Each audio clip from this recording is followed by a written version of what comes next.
questions that really I feel that in this moment are very important. Not only because here in Argentina we have Milei, and with different kind of politics that we had before, but because all the world is changing, and we have been United States and Trump government changing some rules in the barriers. And for all of you, do you agree that trade barriers are harmful to free markets and global prosperity?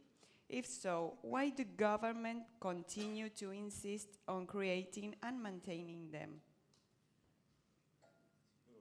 Whatever you want. Well, as I recall from looking at data at ourworldandata.org, I think it is, when you look at countries that have greater economic freedom, they tend to be more affluent. And when you see that they're more affluent, they tend to have lower infant mortality rates. They tend to have higher longevity. You live longer. So I would say not only is trade good for peace more generally and let's say affluence, living better, but also for human flourishing more generally. Thank you. Go on. Okay, so are trade barriers harmful? Yes, exclamation mark. Why do governments do them? Because governments do all kinds of shit, basically, that is bad. That's what governments do. But I think it's really a matter of control. So people in general don't recognize how trade creates prosperity, which means government can tamper with trade without causing an obvious bad effect, because it's usually just that we lose out on the benefits of trade. So government can get away with it, while at the same time controlling people's movement, people's minds, and of course extracting wealth as well, because politicians, the ruling class, they of course want something out of it. They're in it for something, not only power, prestige, but also money. Thank you. Well, I'm much better expressing ideas in Spanish, so I will switch into español. Las barreras comerciales perjudican a todos, las barreras comerciales aumentan los precios, generan escasez, sostienen industrias ineficientes. ¿Por qué los gobiernos las mantienen? Por distintos motivos, por xenofobia, porque consideran que alguien del otro lado de una montaña o de un océano son distintos a los locales y merecen ser tratados de forma diferente, por presión de grupos de interés, por distintos factores. Cada gobierno tendrá sus excusas propias, pero básicamente esas barreras generan escasez y la escasez perjudica a los consumidores que se beneficiarían con más y mejores bienes. Perfect. Thank you. Thank you so much for your answers. I will have some specific questions for each of you. So, Emile, with your experience across more than 40 countries, what trade barriers have you seen as the most damaging in practice, and how did business manage to overcome them? Okay, well, I would say a total global shutdown, or for the most part, during COVID. I mean, that's unprecedented, not only in my life, but my father tells me in his life. More generally, before that, I remember when I was doing trade promotion, I sat in a meeting with the Mexican ambassador to the United States and one of America's top food producers, and I remember them asking the ambassador, pretty please let us move our trucks out of Mexico into the United States. I forgot what the issue was, but I thought these are competent business people and they know how to drive trucks across borders. Why, why do they have to go to a representative of a politician and say, pretty please? When I lived in New Zealand working for one of the top exporters over there, I remember one of our products, in exports, every product has a code, an HS code. And when a government says, oh, actually we think your product belongs to this other code, this other category, that suddenly the tax rate changes. So I remember having to sort of lobby. I wasn't even a lobbyist, I was an exporter, but I had to lobby New Zealand government to go lobby the Europeans to put our product back in the other code. So business people are always dealing with this nonsense. Even if you don't want to have anything to do with government, you just want to, serve consumers all over the world who you don't even know, following price signals, you still have to talk to politicians. Pretty please help us. Okay. Per, you have studied the impact of regulation on entrepreneurship. Which trade regulations most undermine innovation and prosperity, and how can they be reformed? Yeah, which regulation sucks? So I'm not sure you can say which is worse in general. Okay.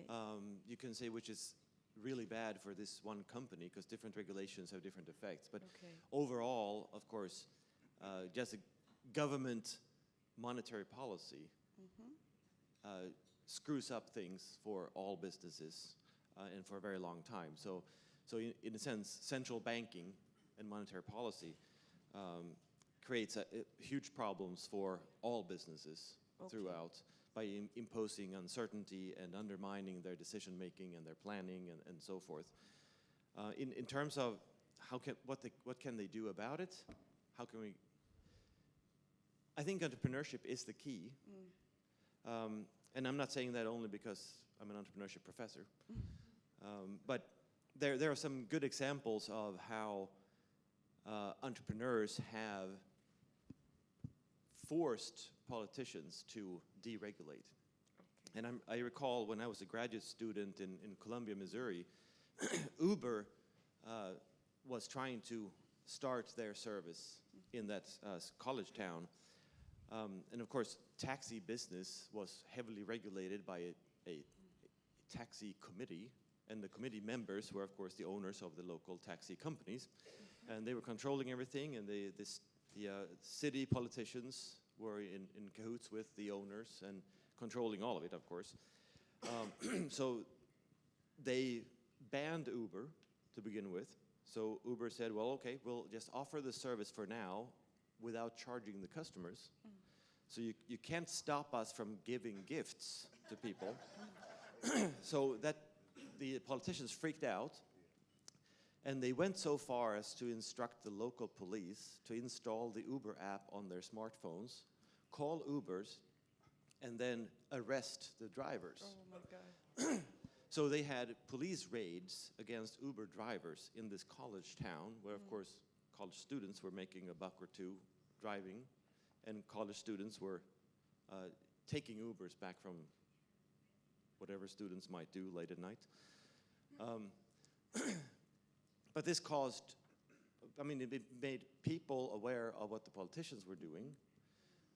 So the politicians backed off when people protested. And Uber started their service and started charging for the service. And of course, that meant that people turned their backs on taxi companies because they were more expensive, dirty cars, unreliable, nasty drivers, all of this stuff, right? So of course people chose Ubers instead. So the taxi commission started complaining, and they wanted to be deregulated from their basically monopoly, for the simple reason that Uber offered a better service. And I think we have historically seen this in many industries, in many countries, where entrepreneurs, by simply offering something to consumers that consumers really like and really want, the powers that were in place before and the monopolists, they freak out and they want to deregulate the market to just be able to keep up at all and keep some of their profits. So entrepreneurship really is the key, I think, to deregulate and get rid of political power and not go into and try to wield that power, but just undermine it instead. Great, to push politicians to deregulate. That's great. So, Gabriel, what do you see as the main obstacle preventing Latin American countries from fully integrating into global markets. And how do they be overcome? Do they Bueno, can overcome?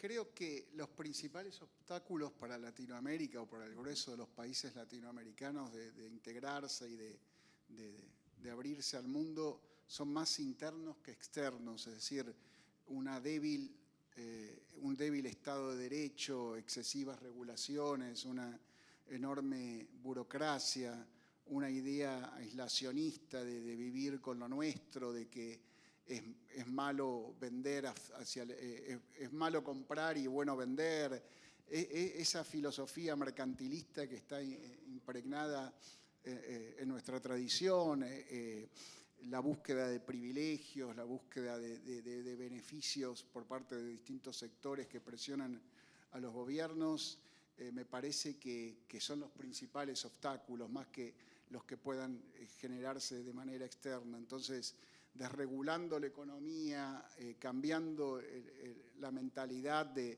abrirse al mundo y de que más comercio es más prosperidad y cuantos más bienes y servicios podamos intercambiar y que no solo se beneficia el que vende, sino que el que compra porque recibe algo que de otra forma no tendría. Cambiar esa idea mercantilista, ¿no?, que está tan impregnada en nuestros pueblos, me parece que sería una solución para poder sortear las barreras mentales y geográficas que tenemos hoy día entre nuestros países. Parte de la batalla cultural de la que tanto hablan. Sí, podría ser, en sí. Argentina.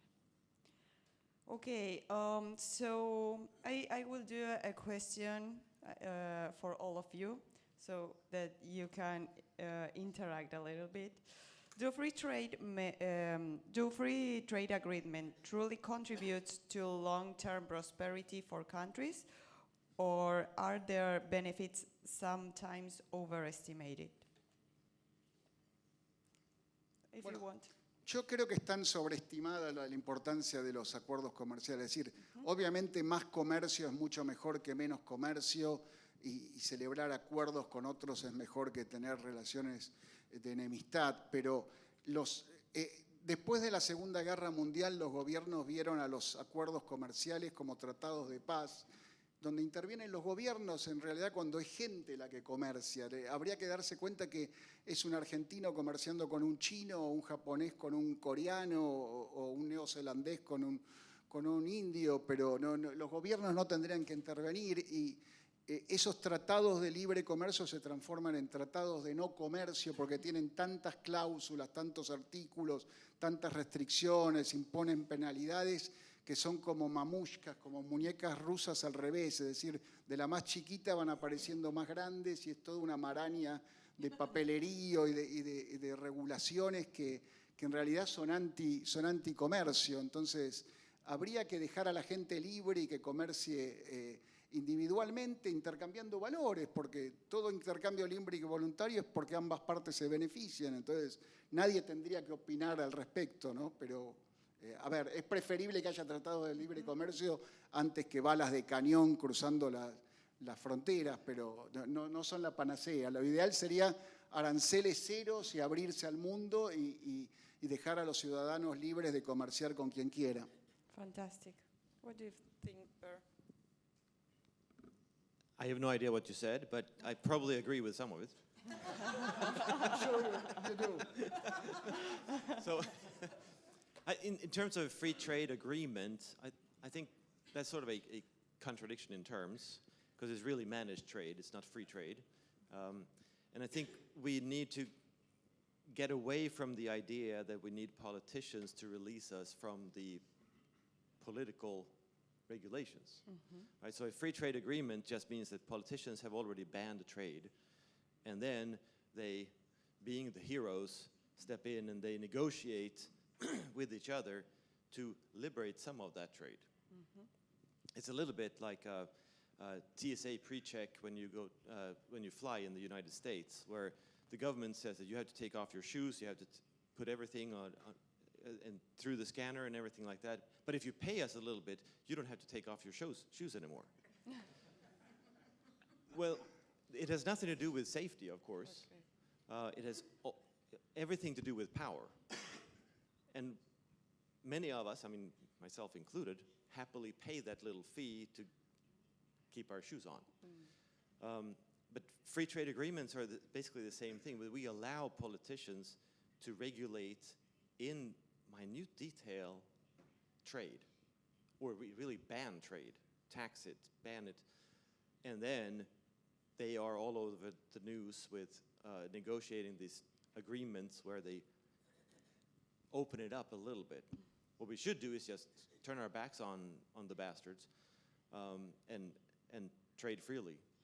Simply ignore them. I think that is the better way to do it, because the free trade agreements really hands them more power and more prestige. So just get rid of them. All right. Yes, like that. Yes.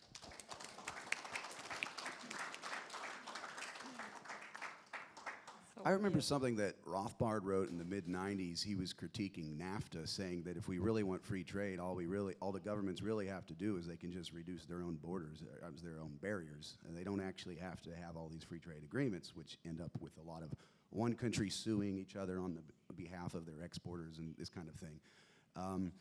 I've said that to some economists, and I've had people come back with, well, you know, before the General Agreement on Tariffs and Trade, the predecessor to the WTO, before the GATT, actually tariffs were much higher.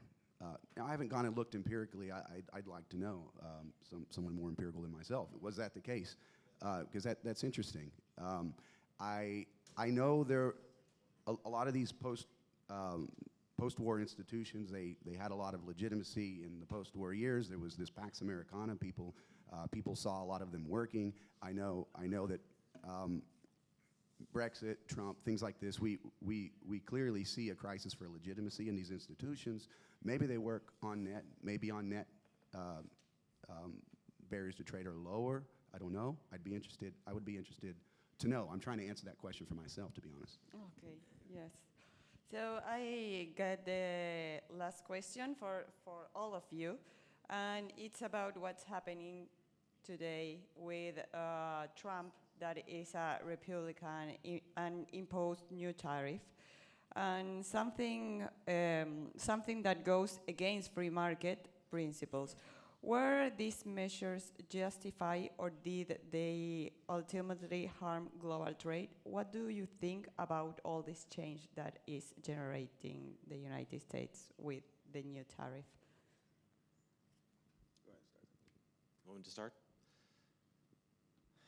Well, tariffs are simply trade barriers and taxes, and they're always bad. I mean, end of story. That's it. Imposing tariffs, different tariffs on different countries and different tariffs on different industries and different companies even, of course, distorts the market, because it means that capital and investments will flee into those areas that are less burdened, which means that the economy is not really producing for consumers anymore, but they're producing where they can, which creates different supply chains throughout the economy.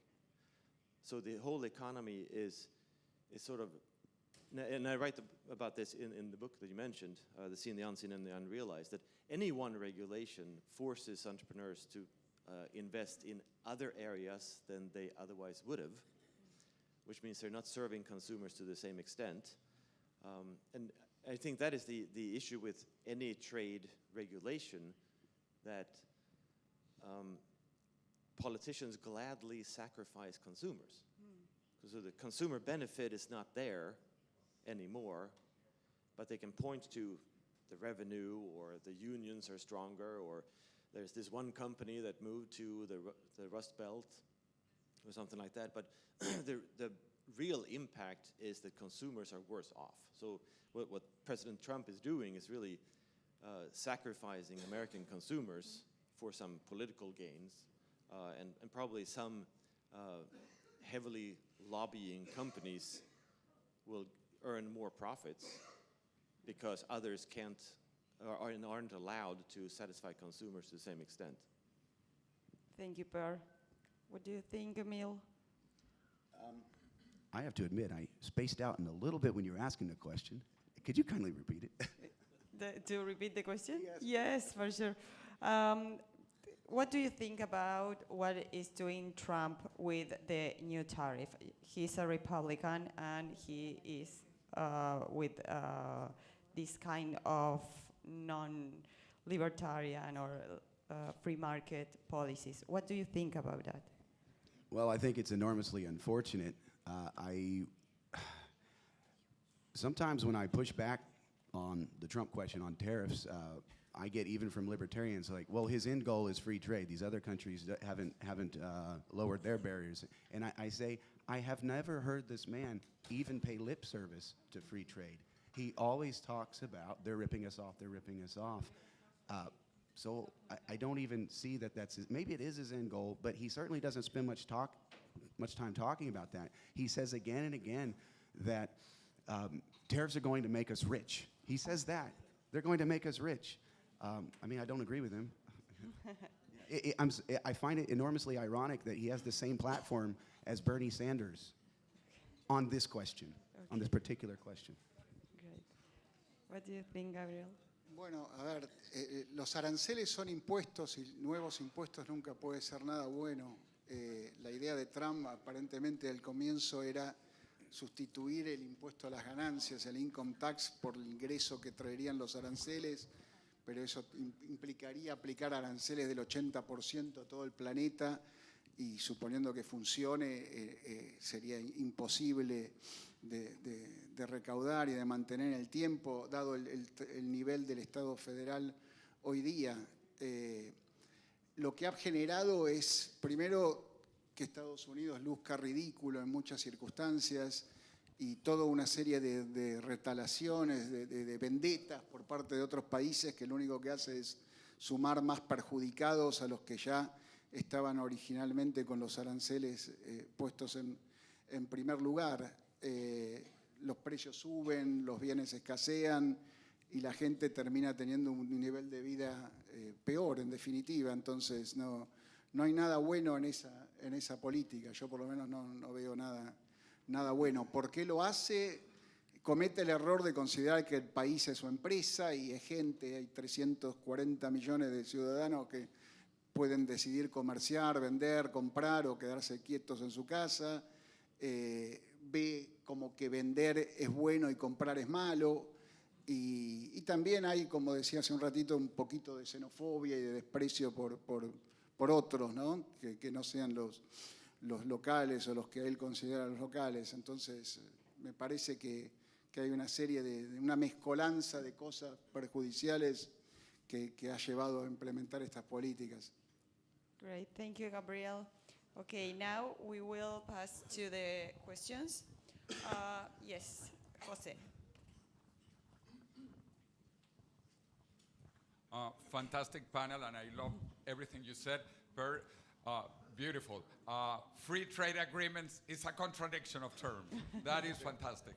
But the first phrase that I love is, Emile, you said something deep, deep, deep. That more freedom gives more longevity. And the best case is Korea, and actually I don't see now Henry from Korea. But the statistics I read is that South Koreans live 12 years more than North Koreans. It's incredible. So my question is, now that we are going to be eternally free, are we going to become immortal? Ojalá.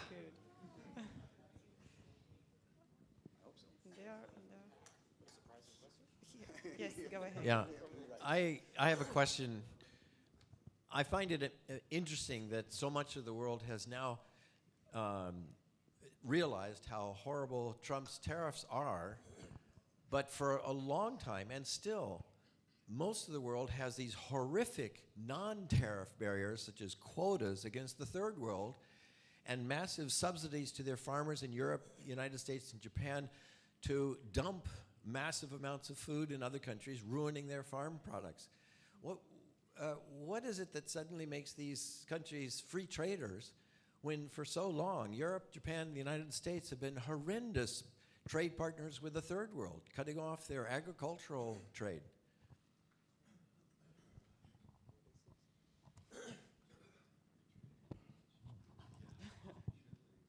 I'm not sure what the question is, but I agree with what you said.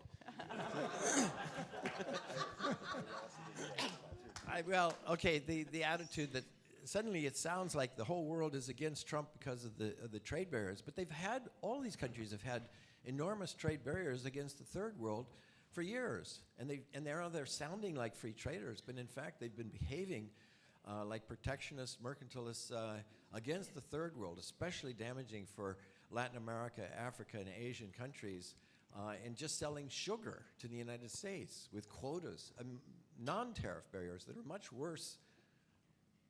I agree with you. I don't see a question in there, but I agree with you. I should, let me add to that, I know you've downgraded free trade agreements, but I'm telling you, they reduce barriers. For example, Chile with the United States. Chile was never able to import or export their wine to their fruits and so forth to the United States. With the free trade agreement, you finally got that sort of barriers improved upon. So I don't think you should denigrate. Yeah, sure, ideally you should say, no, you just have free trade everywhere. But the free trade agreements is moving in that direction, and they're very positive in almost every case. I don't think you can think, even NAFTA proved to be very positive despite what Murray Rothbard said. It could have been better, but they were very helpful in reducing barriers. And look at the trade that has been developed on the Mexican border on cars and so forth. Yes, illegal drugs as well, but still there's been some really positive developments with these free trade agreements. So I don't think we should put them down. Thank you. Well, I disagree with that, though, because yes, there are good effects of free trade agreements, but I don't think that we as libertarians are consequentialists. So there are good effects of all kinds of things. Killing bad people could have a good effect on society, but we're not therefore proponents of killing people. If a government has the power to negotiate a free trade agreement, they also have the power to say unilateral free trade. And that's what they should do. And as economists, we know that unilateral free trade is better for your population, your country, than any trade regulation, and including free trade agreements. So, well, if they have the power to negotiate a trade agreement, they also have the power to get rid of the barriers, right? And unilateral free trade is not perfect in any sense because the other countries they still have their barriers, right? I think that asking politicians or supporting politicians to negotiate to reduce the burden that they have imposed just gives them more power. And I don't see that as good in any sense. I mean, maybe tiny better outcomes, but that's still, well, we should go for the perfect, obvious, and I'm not sure that free trade agreements are actually a step in the right direction politically. Economically, it could be a little better, but for how long? I mean, we see now free trade agreements, they expire, and politicians impose more regulations. And then they have to negotiate again if we just give them a little more power. So this is a never-ending game. They don't expire, by the way. No, but in reality they do, because politicians stop adhering to them or they impose other barriers. Right? So even if they don't have a formal expiration date, they still do expire because politicians really love to meddle with people's business. Great. Thank you, Per. Go ahead. Buen día. Mi pregunta apunta a cuál es la mejor manera. Oh, should I turn to English for them? Yes, Okay. yes, they Okay, don't have traduction. my question has to do with which one is the best path to actually obtain a reduction in trade barriers, as we are discussing. And there is one issue that is not being discussed now. I want to present it to you, which is over time, trade barriers have built over them. For example, a whole set of taxes. I don't know if this is the case of the United States, but certainly is the case of Argentina.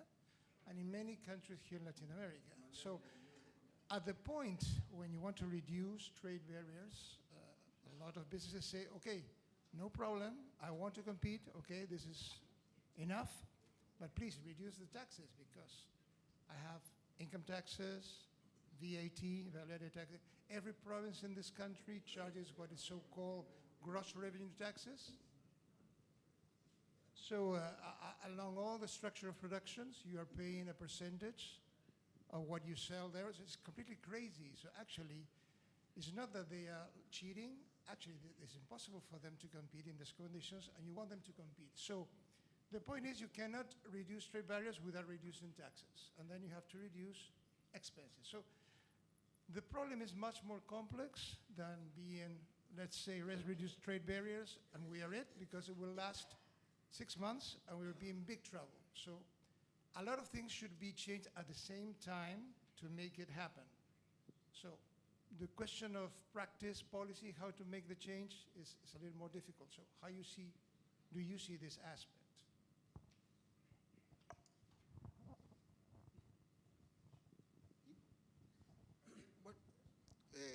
Sí, coincido con vos. Digamos, el costo argentino, en tu ejemplo, es tremendo y muchas veces no permite competir de igual a igual con el exterior. Entonces, esa crítica o ese reclamo es atendible y es correcto. Lo ideal sería tomar las medidas en conjunto y no aisladas, sino una acción que reduzca impuestos, que haga más competitivo el país, aparte de tener una moneda sana, eventualmente, y al mismo tiempo reducir los aranceles, pero entiendo tu punto en ese sentido, digamos. ¿Puedo hacer una acotación? Y tiene mucho que ver con esto de la batalla cultural y la idea que, por ejemplo, tienen en Latinoamérica de que hay que gravar impuestos a los más ricos, y en Argentina tenemos a los más ricos como los del campo.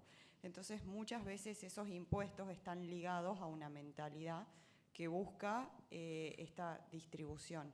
Entonces, no solamente la complejidad de los impuestos y las barreras, sino también cómo la gente ve a esos impuestos y a la diferencia con el exterior y los otros países. Could I comment on that question too? Yes. So I wanted to add a little complexity to the complexity. So when we're talking about these problems that you mentioned, and they're real, the issue is that we're talking about the existing companies and existing industries and how they are affected by changing policy.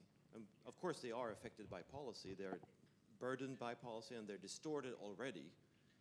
But what we're missing is the entrepreneurship, that what kind of businesses can emerge if we lift whatever regulation, and how will they not only generate wealth for their owners, but for consumers.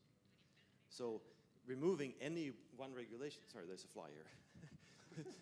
so removing any one regulation opens for entrepreneurship and entrepreneurs to create new value for consumers. So even if it does seem to distort the economy as it is and might harm some businesses relative other businesses that exist, what we should want from the economy is entrepreneurs to create new businesses and serve consumers in a better way. So in that sense, the complexity added to the complexity means that it's less complex, right? Because just removing any barrier will open up for more entrepreneurship, and that's in general good for the economy, maybe not for the incumbents.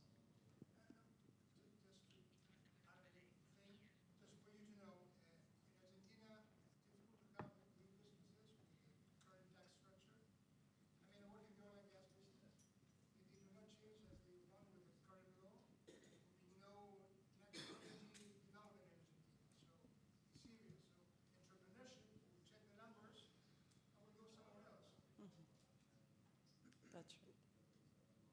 Yes, sure, but when I say entrepreneurship, I don't only mean formal new business. I mean any type of innovative behavior that serves consumers. So it could be black market, could be gray market, could be international, could be Could be anything, right? So that it's difficult to start a business within a certain industry given the regulations today still means that removing some of the regulations makes it easier to serve consumers to some extent. Okay, thank you. Thank you so much. Here we have to stop. Very good answers. And thank you so much for the question.